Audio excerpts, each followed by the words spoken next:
ನಮಸ್ತೆ ವೀಕ್ಷಕರೇ, ಮೆಂಡಿಯೋ ನ್ಯೂಸ್ ನೆಟ್ವರ್ಕ್ಗೆ ಸ್ವಾಗತ. ಕಳೆದ 2 ದಿನಗಳಿಂದ ಧಾರಾಕಾರ ಮಳೆ, ಅದಕ್ಕೋಸ್ಕರ ಜನ ಎಷ್ಟು ಪರದಾಟ ಮಾಡ್ತಾ ಇದ್ದಾರೆ ಅಂದರೆ ವೀಕ್ಷಕರೇ, ನಾವಿಲ್ಲಿ ಸ್ವಲ್ಪ ವಿಜುವಲ್ಸ್ನ ತೋರಿಸ್ತಿದೆ. ಇಲ್ಲಿ ನೋಡಿ, ಇದು MS ಪಾಳ್ಯ ಬಸ್ ಸ್ಟಾಪು. ಹೇಗೆ ನೀರು ತುಂಬಿಕೊಂಡು ಜನ ಎಷ್ಟು ಕಷ್ಟಪಡ್ತಾ ಇದ್ದಾರೆ ಅಂದರೆ, ಏನು ಆ ರೋಡು ಅಕ್ಕಪಕ್ಕ ಇರ್ತಾವಲ್ಲ ಅಂಗಡಿ ಮುಂಗಟ್ಟುಗಳು, ಅದ್ರ ಒಳಗಡೆ ಎಲ್ಲ ನೀರು ನುಗ್ಗಿಬಿಟ್ಟಿದೆ. ಪಾಪ ಅದ್ರ ಒಳಗಡೆ ಎಲ್ಲ ನೀರು ನುಗ್ಗಿ ಅಲ್ಲಿ ಪರಿಸ್ಥಿತಿ ಹೇಗಾಗಿದೆ ಅಂದರೆ, ಒಳಗಡೆ ಇರೋ ನೀರೆಲ್ಲ ಬಕೆಟಲ್ಲಿ ಎತ್ತಾಕೋದು ಅಥವಾ ಮಾಫ್ ಬರುತ್ತಲ್ಲ, ಮಾಫಲ್ಲಿ ಕ್ಲೀನ್ ಮಾಡೋದು, ಆ ಥರ ಎಲ್ಲ ಪರಿಸ್ಥಿತಿ ಉಂಟಾಗ್ಬಿಟ್ಟಿದೆ ವೀಕ್ಷಕರೇ. ಯಾಕೆ ಪರಿಸ್ಥಿತಿ ಅಂದರೆ, ಅಲ್ಲಿ ಡ್ರೈನೇಜ್ ಪ್ರಾಬ್ಲಮ್ ಇರ್ಬೋದು, ಹೇಳೋಕ್ಕಾಗಲ್ಲ.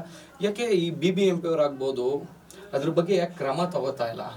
ಇಲ್ಲಿ ನೋಡ್ಬೋದು ವೀಕ್ಷಕರೇ, ಇಲ್ಲಿ ನೋಡಿ, ಇದು ಶೋರೂಮ್ ಮುಂದೆಗಡೆ ನೋಡಿ ಹೇಗೆ ನೀರು ತುಂಬಿಕೊಂಡಿದೆ ಅಂತ. ಇಲ್ಲಿ ಒಂದು ಪೈಪ್ ಕೂಡ ಇದೆ, ಏನು ಮುಂದೆಗಡೆ ಇರೋ ಮೋರಿಗೆ ಹೋಗುವಂಥ ಪೈಪ್. ಅದು ಆ ಪೈಪ್ ಒಳಗಡೆ ನೀರು ಹೋಗುತ್ತೆ, ಅಲ್ಲಿ ಪೈಪಲ್ಲಿ ನೀರು ಹೋಗ್ತಾ ಇಲ್ಲ. ಅಲ್ಲಿ ಏನು ಸಮಸ್ಯೆ ಆಗಿದ್ರೆ, ಮೋರ್ ಇಲ್ಲಿ ಫುಲ್ಲು ಕಟ್ಕೊಂಡ್ಬಿಟ್ಟಿದೆ ವೀಕ್ಷಕರೇ. ಫುಲ್ಲು ನೀರು ಹೋಗೋಕ್ಕೆ ಜಾಗ ಇಲ್ಲ ಅಲ್ಲಿ, ಆ ಥರ ಪರಿಸ್ಥಿತಿ ಉಂಟಾಗಿದೆ. ಪಾಪ ಇಲ್ಲಿ ನೋಡಿ, ಇಲ್ಲಿ ನೋಡ್ಬೋದು ವೀಕ್ಷಕರೇ, ಬಕೆಟಲ್ಲಿ ಎತ್ತಾಕ್ತಾ ಇದ್ದಾರೆ ನೀರನ್ನ. ನೋಡಿ, ಬಕೆಟಲ್ಲಿ ನೀರು ಎತ್ಬಿಟ್ಟು ಅವರು ತಿರ್ಗಾ ರೋಡ್ಗೆ ಹಾಕ್ತಾ ಇದ್ದಾರೆ. ಯಾಕೆ ಇವರು ಸಂಬಂಧಪಟ್ಟ ವ್ಯಕ್ತಿಗಳಿಗಾಗಲಿ ಅಥವಾ BBMP ಅವ್ರಿಗಾಗಲಿ ಕರೆ ಮಾಡಿ ಹೇಳೋಕ್ಕಾಗೋದಿಲ್ವಾ? ಕರೆ ಮಾಡಿ ಹೇಳಿದ್ರೆ ಅವರು ಬಂದ್ಬಿಟ್ಟು ಅಥವಾ ಅದಕ್ಕೆ ಕ್ರಮ ತಗೊಳ್ಳೋ ಅಂಥದ್ದಾಗಲಿ ಮತ್ತೊಂದಾಗಲಿ ಏನೋ ಒಂದು ಮಾಡ್ತಾರೆ.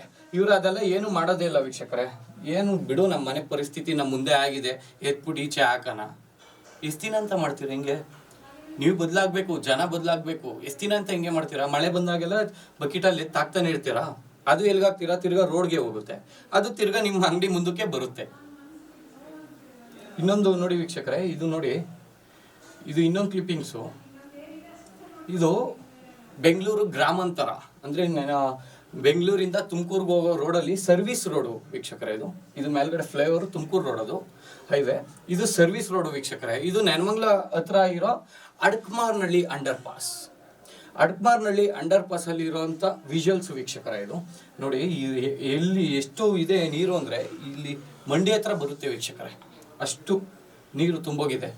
ಪಕ್ಕದಲ್ಲಿ ಸಹ ಒಂದು ಫ್ಯಾಕ್ಟ್ರಿ ಅಥವಾ ದೇವಸ್ಥಾನ ಎಲ್ಲ ಇದೆ ವೀಕ್ಷಕರೇ. ಇದು ಹೇಗೆ ನಿರ್ಮಾಣ ಆಗ್ತದೆ ಅಂದರೆ, ಅದು ಒಂದು ಕೆರೆ ಇದೆ ವೀಕ್ಷಕರೇ, ಅಲ್ಲಿ ಬಿನ್ಮಂಗ್ಲ ಕೆರೆ ಅಂತ ಇದೆ. ಅದು ಏನಾದರೂ ಕೋಡಿ ಹೊಡೆದು ತಕ್ಷಣ ನೀರೆಲ್ಲ ಫುಲ್ಲು ಬಂದ್ಬಿಟ್ಟು ರೋಡಿಗೆ ನಿಂತ್ಕೊಂಡಿದೆ. ಇದು ಮೊದಲನೇ ಸಾರಿ ಅಲ್ಲ, ಬೇಜಾನ್ ಸಲ ಆಗಿದೆ ಇದು. ಆದರೆ ಇದಕ್ಕೆ ಸಂಬಂಧಪಟ್ಟ ಅಧಿಕಾರಿಗಳಿಗಾಗಲಿ ಮತ್ತೊಬ್ಬರಿಗಾಗಲಿ ಇವ್ರು ತಿಳಿಸಲ್ಲ. ಇದೇ ಥರ ಏನಿಲ್ಲ ಅಂದರೂ ಬೇಜಾನ್ಸ್ ಮಳೆ ಬಂದಾಗೆಲ್ಲ ಇದೇ ಥರನೇ ವೀಕ್ಷಕರೇ ಆಗೋದು. ಮಳೆ ಬಂದಾಗೆಲ್ಲ ಹಿಂಗೆ ನೀರು ತುಂಬಿಕೊಳ್ಳುತ್ತೆ, ಜನಗಳು ತಲೆನೇ ಕೆಡ್ಸ್ಕೊಳಲ್ಲ, ಅದ್ರ ಮೇಲೆ ಹೋಗ್ತಾರೆ. ಈಗ 2 ವೀಲರ್ ಆದರೆ ಸೈಡಲ್ಲಿ ಹೋಗ್ತಾರೆ. ದೊಡ್ಡ ಗಾಡಿಗಳು ಏನನ್ನ ಬಂತು, ಅವನು ಸ್ವಲ್ಪ ಜೋರಾಗಿ ಹೋದ ಅಂದರೆ ನೀರೆಲ್ಲ 2 ವೀಲರ್ಗಳ ಮೇಲೆ, ಅವ್ರು ಓಡಿಸೋರ ಮೇಲೆ ಸಿಡಿಯುತ್ತೆ. ಆವಾಗ ಅವನಿಗೆ ಬೈಕೊಳೋದು. ಯಾಕೆ ಬೈಕೊಂತೀರಾ? ಅದೇ ಸಂಬಂಧಪಟ್ಟ ಅಧಿಕಾರಿಗಳಿಗೆ ತಿಳಿಸಿ. ನೀವು ಅದು ತಿಳಿಸಿದ್ರೆ ಅವರು ಎತ್ತೇಚ್ಕೊಂತಾರೆ. ತಡೆಯಪ್ಪ, ಜನ ಹಿಂಗೆಲ್ಲ ಆಕ್ರೋಶ ವ್ಯಕ್ತಪಡಿಸ್ತಾ ಇದ್ದಾರೆ, ನಾವು ರೆಡಿ ಮಾಡ್ಕೊಬೇಕು. ಇದು ಮೊದಲೇ ಸರಿ ಅಲ್ಲ, ಬೇಜಾನ್ ಸರಿ ಆಗಿದೆ. ಫಸ್ಟೇ ಇನ್ಫಾರ್ಮ್ ಮಾಡಿದ್ದಿದ್ರೆ ಈ ಥರ ನಡೀತಿಲ್ಲ ವೀಕ್ಷಕರೇ. ಇದು ನೋಡಿ, ಇದು ಟಾರ್ ರೋಡು. ಏನಿಲ್ಲ ಅಂದ್ರು ಇದು ಟಾರ್ ಹಾಕಿ 10 ರಿಂದ 15 ದಿನ ಅಷ್ಟೇ ವೀಕ್ಷಕರೇ. ಜಕ್ಕೂರಲ್ಲಿ ಇದು ಹಾಕಿರೋದು 10 ರಿಂದ 15 ದಿನ ಅಷ್ಟೇ. ನೋಡಿ ಹೇಗೆ ಗುಂಡಿ ಬಿದ್ದಿದೆ ನೋಡಿ. ಇವ್ರ ಕಾಮಗಾರಿ ಕೆಲಸ ಎಷ್ಟು ಚೆನ್ನಾಗಿ ಮಾಡ್ತಾರೆ ಅಂದರೆ, ಬರೀ ದುಡ್ಡು ತಿನ್ನೋದೇ ಇವರು ಕೆಲಸ. ಇಲ್ಲ, ಈ ಥರ ಎಲ್ಲ ಕಾಮಗಾರಿ ಮಾಡ್ತಾರಲ್ಲ ವೀಕ್ಷಕರೇ, ಬಿಲ್ಲು ಏನು ಫೇಕ್ ಬಿಲ್ ಕೊಡ್ತಾರ? ಅಥವಾ ಈ ಅಧಿಕಾರಿಗಳು ಇರ್ತಾರಲ್ಲ, ಈಗ ಟಾರ್ ಹಾಕ್ತಾರೆ, ಓಕೆ, ಅವ್ರ ಮೇಲಿನ ಅಧಿಕಾರಿಗಳು ಬಂದ್ಬಿಟ್ಟು ಈ ಟಾರ್ನ ಚೆಕ್ ಮಾಡಲ್ವಾ? ಇದು ವೀಕ್ಷಕರು ಇದು ನೋಡ್ಬೋದು, ನೀವು ಕೈಯಲ್ಲಿ ಕೇಳ್ಬೋದು. ಈ ಟಾರ್ನ ನೀವು ಕೈಯಲ್ಲಿ ಹಿಂಗೆ ಎತ್ತಿದ್ರೆ ಟಾರ್ ಕಿತ್ಕೊಂಡ್ಬಂದ್ಬಿಡುತ್ತೆ, ಆ ಥರ ಇದೆ.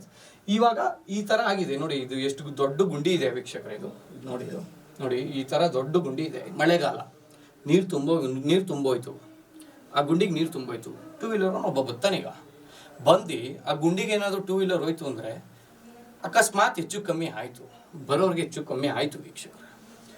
ಆವಾಗ ರೋಡು ರೆಡಿ ಮಾಡಿದವ್ರು ಬಂದ್ಬಿಟ್ಟು ನೋಡ್ತಾನೆ, ಇಂಜಿನಿಯರ್ ಬಂದು ನೋಡ್ತಾನ, ಈ ಬಿಲ್ಸ್ ಚೆಕ್ ಮಾಡಲ್ಲ, ಈ ರೋಡ್ ಕ್ವಾಲಿಟಿ ಚೆಕ್ ಮಾಡಲ್ಲ, ಅದ್ರಲ್ಲಿ ಬರೋ ಸಿಮೆಂಟ್ ಆಗಲಿ ಅಥವಾ ಟಾರ್ ಇದಾಗಲಿ ಅದು ಏನು ಚೆಕ್ ಮಾಡಲ್ಲ. ಬಂದ ಏನೋ ಕಾಟಾಚಾರಕ್ಕೆ ಹಾಕ್ಬೇಕು, ಏನೋ ಮನೆ ಮುಂದೆ ಟಾರ್ ಇರಬೇಕು ಅಂತ ಜನಗಳು ಏನು ಕೇಳಲ್ಲ. ನಮ್ಮ ಚಾನಲ್ಗೆ ಕಳಿಸಿರೋಂಥ ಕ್ಲಿಪ್ಪಿಂಗ್ಸ್ ವೀಕ್ಷಕರೇ. ಪಬ್ಲಿಕ್ ಕಳಿಸಿರೋ ಕ್ಲಿಪ್ಪಿಂಗ್ಸ್ ಇದು. ಏನು ಕಾಮಗಾರಿ ಹಿಂಗಾದರೆ ಹೇಗೆ ಈ ಥರ ಪರಿಸ್ಥಿತಿ ನಿರ್ಮಾಣ ಆದರೆ? ಪಕ್ಕದಲ್ಲಿ ಡ್ರೈನೇಜ್ ಸಹ ಇದೆ ವೀಕ್ಷಕರೇ. ಈ ರೋಡ್ ನೋಡಿ, ಇಲ್ಲಿ ಡ್ರೈನೇಜ್ ಸಹ ಇದೆ. ಅದು ನೀರು ಹೋಗುವಂಥ ಡ್ರೈನೇಜು. ಈಗ ಅಲ್ಲಿ ಕುಸಿತ ಆಗಿದೆ, ಮಣ್ಣೆಲ್ಲ ಕುಸಿತ ಆಗಿದೆ ಅಲ್ಲಿ ಕೆಳಗಡೆ. ಅದೆಲ್ಲ ಹೋಗ್ಬಿಟ್ಟು ಡ್ರೈನೇಜ್ ಒಳಗಡೆ ಹೋದರೆ ನೀರು ಹೋಗಲ್ಲ, ಎಲ್ಲ ನೀರೆಲ್ಲ ಅಲ್ಲೇ ಜಾಮ್ ಆಗುತ್ತೆ. ಪಕ್ಕದಲ್ಲಿ ಮೋರಿ ಸಹ ಇದೆ, ಮೋರಿಗೂ ಹೋಗಲ್ಲ ನೀರು, ಅಲ್ಲೂ ಜಾಮ್ ಆಗುತ್ತೆ. ಏನು ಜನ ಆಮೇಲೆ ಬಂದ್ಬಿಟ್ಟು ಏನೋ ಬಾಯ್ ಬಿಟ್ಕೊಂಡು ಯಾರಿಗಾನ ಹೇಳಿದ್ರೆ ರೆಡಿ ಮಾಡ್ತೀನಿ ಅಂತಾರೆ. ಯಾವಾಗ ವೀಕ್ಷಕರೇ? ಇವಾಗ ತಿಳಿಸ್ಕೊಡ್ಬೇಕು ಇವಾಗ. ಮಾನ ಮರ್ಯಾದಿಲ್ವ ಅವ್ರಿಗೆ? ಏನು ಅವ್ರ ಅಪ್ಪನ ದುಡ್ಡಲ್ಲಿ ಮಾಡ್ತಾರ? ಗೌರ್ಮೆಂಟ್ ದುಡ್ಡು ರೀ. ಈ ಥರ ಕಾಮಗಾರಿ ಕೆಲಸ ಮಾಡ್ತಿರೋ ನಮಗೆ ನಾಚಿಕೆ ಆಗಲ್ಲ ನಿಮಗೆ? ಆ ಕೊಟ್ಟಿರೋ ಕ್ವಾಲಿಟಿ ಚೆಕ್ ಮಾಡಿಕೊಂಡು ನಾವು ಕ್ವಾಲಿಟಿ ಇರೋ ಟಾರ್ ಹಾಕ್ತಿದ್ಮ್ಯಾಕೆ ಇನ್ನೇಕೆ ನೀವು ಕೆಲಸ ಮಾಡ್ತೀರಾ? ಹೋಗ್ಬಿಡಿ ಬಿಟ್ಟು. ದುಡ್ಡು ತಿನ್ನೋಕ್ಕೋಸ್ಕರ ಈ ಥರ ಕೆಲಸ ಮಾಡಬೇಡಿ. ನೀವು ದುಡ್ಡು ತಿಂತೀರಾ, ನಿಮ್ಮ ಹೆಂಡತಿ ಮಕ್ಕಳು ಚೆನ್ನಾಗಿರ್ತಾರೆ. ಅಕಸ್ಮಾತ್ ಒಬ್ರಿಗೆ ಏನಾದರೂ ಅಂತ ನೋಡಿ ವೀಕ್ಷಕರೇ, ಹೇಗಿದೆ ಇದು? ಈ ಫೋಟೋ ನೋಡಿ, ಇಷ್ಟಪ್ಪ ಗುಂಡಿ ಆಗಿದೆ. ಇಷ್ಟಪ್ಪ ಗುಂಡಿ ಈ ಸೆಂಟ್ರಲ್ಲಿ ವೆಹಿಕಲ್ಸ್ ಬರ್ತಾ ಇದೆ. ಇಲ್ಲೇನಾದರೂ ಆಗಿದ್ರೆ ಅಕಸ್ಮಾತ್ ಅವ್ನು ಬಂದ, ಹೆಚ್ಚು ಕಮ್ಮಿ ಆಗಿ ಅಲ್ಲೇ ಅವಾಗೇ ಆಗ್ಬಿಡ್ತು, ಗುಂಡಿ ಅವಾಗೇ ಬಿದ್ದೋಯ್ತು. ಅವನ ಪರಿಸ್ಥಿತಿ ಏನು? ಮಕ್ಕಳು ಓಡಾಡ್ತಾ ಇರ್ತಾರೆ, ಮಕ್ಕಳೇನೋ ಗುಂಡಿಗೆ ಹೋದ್ರು, ಮಕ್ಕಳ ಪರಿಸ್ಥಿತಿ ಏನು? ಅವ್ನು ಬಂದು ನೋಡ್ತಾನ? ಟಾರ್ ಹಾಕ್ತವ್ರು ಬಂದು ನೋಡ್ತಾರ? ಇಂಜಿನಿಯರ್ ಬಂದು ನೋಡ್ತಾರ? ಅಂಥ ಇಂಜಿನಿಯರ್ಗಳನ್ನ ಸ್ಪಾಟಲ್ಲಿ ಡಿಸ್ಪೀಸ್ ಮಾಡಬೇಕು. ಇದೇ ವೀಕ್ಷಕರೇ, ಮಧು ಬಂಗಾರಪ್ಪ ಅವರು ರೋಡಲ್ಲಿ ಹೋಗ್ತಾ ಇರ್ತಾರೆ. ಆವಾಗ ಗೌರ್ಮೆಂಟ್ನವರು ಮೋರಿ ಮಾಡಿಸ್ತಾ ಇರ್ತಾರೆ ರೋಡ್ ಪಕ್ಕದಲ್ಲಿ. ಆವಾಗ ಹೋಗ್ಬಿಟ್ಟು ಕ್ವಾಲಿಟಿ ಚೆಕ್ ಮಾಡ್ತಾರೆ. ಅದು ಹೆಂಗೆ ಇತ್ತು ಅಂದರೆ, ಹಿಂಗೆ ಕಿತ್ತಿದ ತಕ್ಷಣ ಹಿಂಗೆ ಕೈಗೆ ಬರೋದು. ಆ ಮೋರಿ ಮಾಡಿ ಏನಿಲ್ಲ ಅಂದರೂ ಒಂದು ವಾರ ಆಗಿದೆ ವೀಕ್ಷಕರೇ. ಅದು ಕ್ವಾಲಿಟಿ ಚೆಕ್ ಮಾಡೋಕ್ಕಂತ ಹೋಗ್ತಾರೆ. ಹಿಂಗೆ ಕಿತ್ತಿದ ತಕ್ಷಣ ಮಣ್ಣೆಲ್ಲ ಫುಲ್ಲು ಅವ್ರ ಕೈಗೆ ಬಂದಿತ್ತು. ಸ್ಪಾಟಲ್ಲಿ ಎಲ್ಲರೂ ಕರೆಸ್ಬಿಟ್ಟು ಡಿವೈಡ್ ಮಾಡಿರ್ತಾರೆ. ಫೈನ್ ಕೂಡ ಹಾಕಿದ್ದಾರೆ ವೀಕ್ಷಕರೇ, ಜೈಲಿಗೆ ಸಹ ಹೋಗಿದ್ದಾರೆ. ಹಾಗೆ ಮಾಡಬೇಕು, ಇಂಥವ್ರನ್ನ ಹಾಗೆ ಮಾಡಬೇಕು. ಹಾಗೆ ಮಾಡಿದ್ರೇ ಇವ್ರಿಗೆ ಬುದ್ಧಿ ಬರೋದು. ಒಬ್ರಿಗೆ ಮಾಡಿದ್ರೆ ಸಾಕು ವೀಕ್ಷಕರೇ, ಒಬ್ರಿಗೆ ಮಾಡಲಿ ಆ ಥರ ಆಟೋಮೆಟಿಕ್ಕಾಗಿ ಎಲ್ಲರೂ ಬುದ್ಧಿ ಕಲಿತಾರೆ. ಏನು ಅವ್ರ ಅಪ್ಪನ ಕೆಲಸ ಮಾಡ್ತಾರೆ ಅಂದರೆ ಅವ್ರ ಮನೆ ಮುಂದೆ ಮಾಡ್ಕೋತಾರೆ. ಅವ್ರ ಮನೆ ಮುಂದೆ ಹಿಂಗೆ ಮಾಡ್ಕೊಳ್ಳಿ ನೋಡೋಣ. ಏನೆಲ್ಲ ಕ್ವಾಲಿಟಿದೇ ಬೇಕು, ಎಲ್ಲ ಹೈ ಕ್ವಾಲಿಟಿದೇ ಬೇಕು. ಯಾರಿಂದ ಹಿಡ್ದು ಮಡ್ಡಿಯಿಂದ ಹಿಡಿದು ಎಲ್ಲನೂ ನೋಡ್ತಾರೆ, ಜಲ್ಲಿ ಕಲ್ಲಿಂದ ಹಿಡ್ದು ಎಲ್ಲ ಹೈ ಕ್ವಾಲಿಟಿದೇ ಬೇಕು ಅವ್ರ ಮನೆ ಮುಂದೆ ಆಗಲಿ. ಆದರೆ ಬೇರೆಯವ್ರದಾಗ್ಬಿಟ್ರೆ ಏನು ಜಾನ ತಾನೇ ಹೋಗ್ಲಿ ಬಿಡ್ರಿ. ಹಂಗೆ ವ್ಯಕ್ತಿಗಳು ಸ್ಪಾಟಾಗಿ ಡಿಬಾರ್ ಮಾಡಬೇಕು. ಇದು ಮೇಲಿನ ಅಧಿಕಾರಿಗಳಿಗೆ ತಿಳಿಸ್ಬೇಕು ಇವ್ರಿಗೆ. ಆವಾಗ ಇಂಥವ್ರಿಗೆ ಬುದ್ಧಿ ಕಲಿಯೋದು. ಅದೆಷ್ಟು ದುಡ್ಡು ಇಸ್ಕೊಂಡಿದ್ದಾರೆ, ಎಷ್ಟು ಫೇಕ್ ಬಿಲ್ ಸಬ್ಮಿಟ್ ಮಾಡಿದ್ದಾರೆ, ಆ ಫೇಕ್ ಬಿಲ್ಲಲ್ಲಿ ಏನೇನಕ್ಕೆ ಎಷ್ಟೆಷ್ಟು ಅಮೌಂಟ್ ಕೊಟ್ಟಿದ್ದಾರೆ ಅದೆಲ್ಲ ಕೊಡಲಿ ಬಿಡ್ರಿ. ಜನಕ್ಕೆ ತಿಳಿಸ್ಕೊಳ್ಳಿ, ಇಷ್ಟಿಷ್ಟೇ ಆಗಿದೆ, ಬಿಲ್ ಕೊಡಲಿ, ಇಷ್ಟಿಷ್ಟೇ ಆಗಿದೆ ಅಂತ. ಕೊಡಲ್ಲ ಅವರು, ದುಡ್ಡು ತಿನ್ಬೇಕಲ್ಲ, ಅದಕ್ಕೆ ಕೊಡಲ್ಲ. ಮೇಲಿನ ಅಧಿಕಾರಿಗಳು ಇವ್ರ ಮೇಲೆ ಕ್ರಮ ತಗೊಳ್ಳೇಬೇಕು ವೀಕ್ಷಕರ. ಮುಂದೊಂದು ದಿನ ನಿಮ್ಮ ಏರಿಯಾದಲ್ಲೂ ಹೀಗೆ ಆದರೆ ನೀವು ಸುಮ್ಮನೆ ಬಿಟ್ಬಿಡ್ತೀರಾ? ಆದಷ್ಟು ಬೇಗ ನಮ್ಮ ಚಾನಲ್ಗೆ ನಿಮ್ಮ ಏರಿಯಾದಲ್ಲೂ ಸಹ ಈ ಥರ ಪರಿಸ್ಥಿತಿ ನಿರ್ಮಾಣ ಆದರೆ ವೀಕ್ಷಕರೇ ನಮಗೆ ತಿಳಿಸ್ಕೊಡಿ. ನಾವು ಆದಷ್ಟು ಅದನ್ನು ಕ್ಲಿಯರ್ ಮಾಡೋಕ್ಕೆ ನಾವು ಪ್ರಯತ್ನಿಸ್ತೀವಿ.